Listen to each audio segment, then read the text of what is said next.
REORockstars, Mike Costigan here, giving you a backstage pass to the world of REO. Right now I'm heading to a shaky part of town.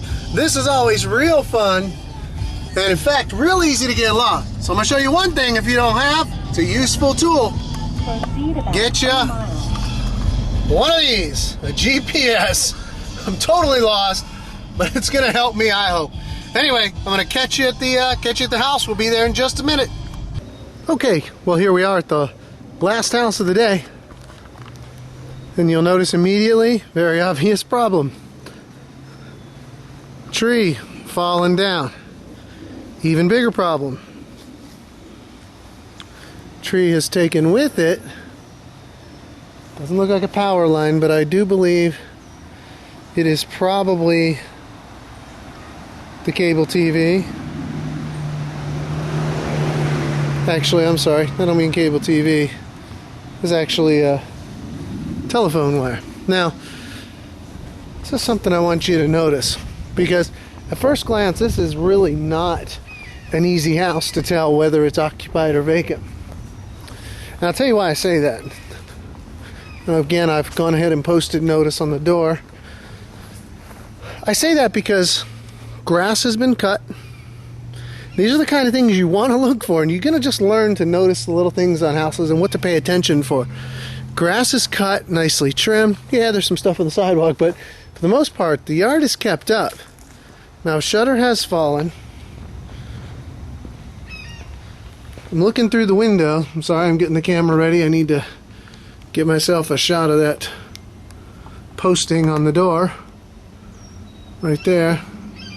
Again, because your clients are normally going to want to see this. So we're going to snap a quick photo. I'm going to make you blurry with the video, sorry. Okay, snap my quick photo. Now, first thing I notice when I look in,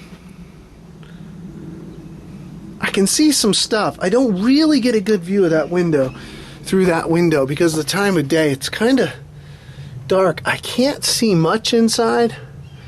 I can see a couch with some pillows. That always worries me, because I think, well, maybe somebody's staying here. So, this is what I do. I just take a quick walk around the house. I have banged on the door, by the way. I've already knocked very, very loudly, multiple times, and got no answer. Here's the things I check right off the bat. You go right to the electric meter. Very first thing. The electric meter is not spinning, not moving. There's no power on in this house.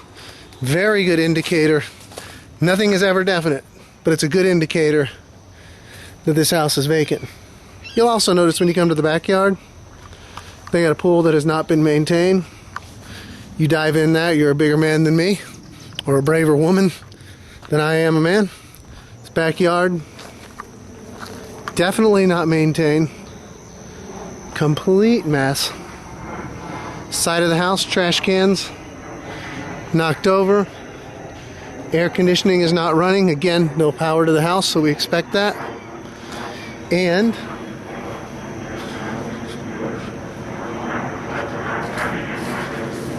looks like the blinds are closed. By the way, that's usually a sign that they're here. I really don't believe anybody's here at this house, but it's very common when you go to these houses. You'll hear the TV on inside. You'll even hear people talking, moving around, but they will not answer that door. They figure if they don't see you, you can't see them, you're not going to bug them. You knock as loud as you can. Now, this house here, it appears that the only lock on this door is this side lock here. If I can open this without doing damage to the door, just takes a little bit of a pry. I can already see that there's no real plate here. So we'll just pry it, kick it, and we're in. You can see that there was no plate for that lock. I didn't even damage this door frame. So let me go on inside, open the front door, and I'll take you through. Okay, upon inspection of this house, we've really found ourselves a little gem.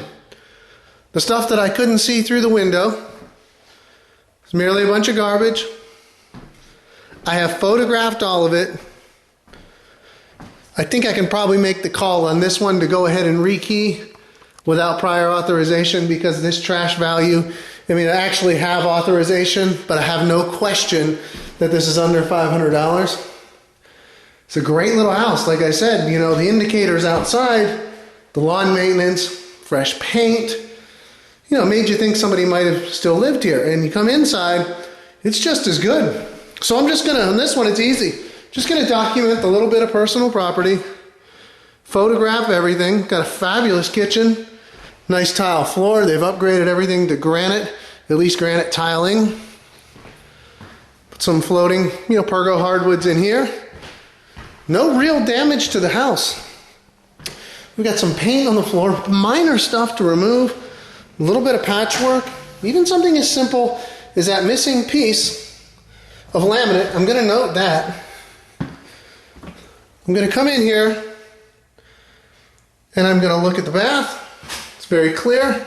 Now, a couple things I want to mention. When you're in the bath, take several pictures. We want to get pictures of the sink. You want to get pictures of the toilet. You want to get pictures of the shower, tub, and all the fixtures. Now, one thing that can be difficult about these houses, and something that's real important today, is that you get good, marketable photos. When you got a little house like this, it's tough to be a real good photographer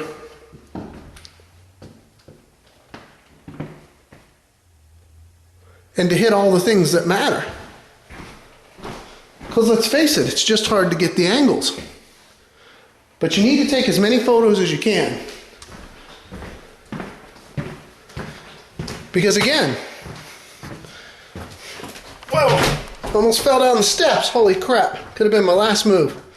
A house like this, again, you want to get those marketable photos because this is a Fannie Mae property. Fannie Mae now has signed a deal with List Hub. I'm not sure if they're in partnership or if it's their site, but it's List Hub where we're uploading multiple pictures of the properties for the public's, general public's viewing. So, God, they don't expect you to be professional photographers, but take a lot of photos. Our requirement in my office on my team is when you inspect a property, that you take at least 30 photos, regardless of the size of the house. That way we're guaranteed that we're going to have enough good photos to get them up on that website without question. Your job is to make the asset manager's job easy.